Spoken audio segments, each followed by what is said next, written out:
हे आता कटिंग करताना मुंड्याच्या वरचे आकार पूर्ण चारी ब्लाऊजचे भाग घ्यायचे आणि कापायचे.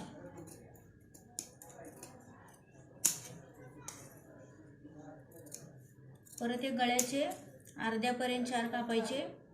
त्याच्यानंतर पुढील भाग फक्त कट करून घ्यायचा.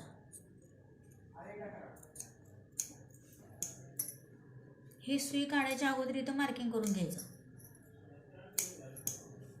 मार्किंग केल्यानंतर मुंड्याच्या पुढील भागाचे 2 भाग कट करून घ्यायचे.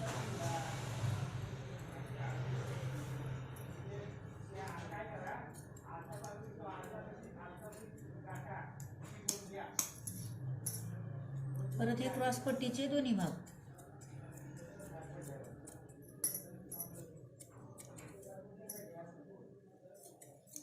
हे क्रॉस पट्टीचे 2 भाग हा या कपड्याच्या भागात, दुसरे 2 भाग दुसऱ्या कपड्यात काढून घ्यायचे.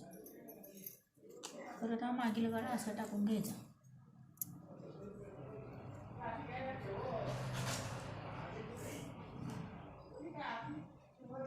तुझा मागील गळा किती 9 आहे का 9.5? 9. हा असं इथं मार्किंग केले का इथून 9 इंच भाग घ्यायचा. इथं असं गोलाकार लावून घ्यायचा.